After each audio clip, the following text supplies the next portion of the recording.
غربت او رکشه تای لوبه پکاله کړی دی زما د ګران وطن په ګران ولس دې څه کړی دی زما د ګران وطن په ګران ولس دې څه کړی دی غربت او رکشه تای لوبه پکاله کړی دی زما د ګران وطن په ګران ولس دې څه کړی دی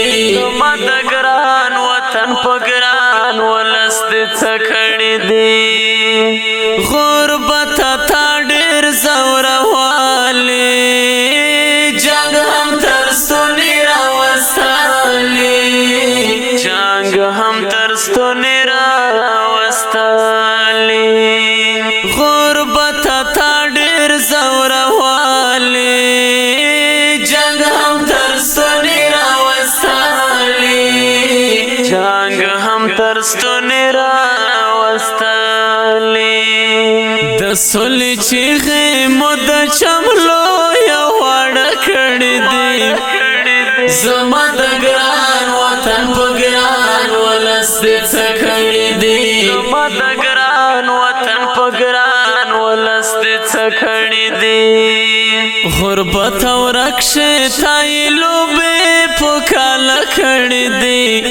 زما د ګران وطن په ګران ولس دې څه کړی دی زما د ګران وطن په ګران ولس دې څه کړی دی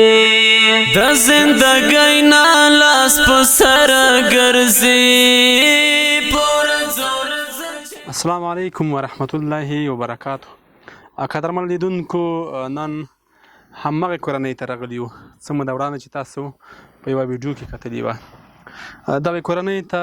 د یوې خورکۍ خوښه راغلو د موږ یوه خورکۍ چې خارج کې ژوند کوي واقعا ډېره زړسوانده او مهربانه وه کله چې موږ بله ویډیو کتلې وه نو په هغې کې چې کوم شیان د دغې کور کمبود وو هغه دې په نظر کې نیولي یو یو شی ماته وښودلو هغه ټولو شیان ما واخیستل دوی ته مې راوړل یو شي چې ډېر ټینګار یې کولو هغه جنماز و وایي جنماز به حتما اخلې چې لمنځونه کوي موږ ته دعاګانې کوي نو الحمدلله په دې دعاګانو په دغه ثواب کې ټول سره شریک یو دوی ته مغه جنماز هم اخیستی دی او د دوی چې کوم شیان کمبود و هغه خورکۍ په ویډیو کې کتلي وو کټونه وو 3 دانې یادونه کړې موږ 3 دانې کټونه راواخیستل د دې په کور کې فرش نه و موږ فرش هم ورته واخیستو او باران وه باران مو شوله او لوبیا کورخې ورته وایي څوک او دغسې دال دغسې غوښه هغې تر څنګ د دغه کور دپاره موږ بړستنې هم دغه شیان هم راوړل چې همدغه کور دغه د سپارو د دغه کور نور څوک شته نه یو څوک مریضان دي ټول تللي دي ډاکټر ته موږ داسې یو ناوخته وخت کې راغلو دغه ماشومان یوازې په کور کې پاتې دي نور کور کې څوک نشته دغه جنماز به دې بیا مور ته ورکړئ ورته ووایي چې دعاګانې غوښتې وي دعاګانې کوه 5 وخته لمانځه کې ورته نو دا د موږ یوه خورکۍ وه چې خارج کې ژوند کوي هغې کومک سره کړی و مسله یې ته قبول او منظور کړي څه ویل ورته غواړې دا خورکۍ ته د کومک چې وکړلو دوی ته دا ویل غواړم چې زه مرسته وکړه دوی نه زه ډېره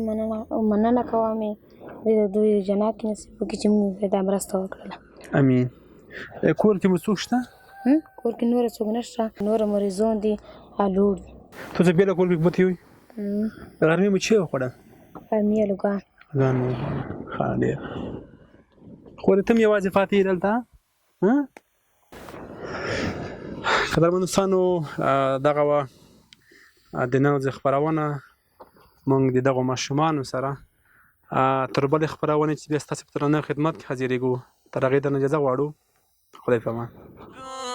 افغانانو لیکړه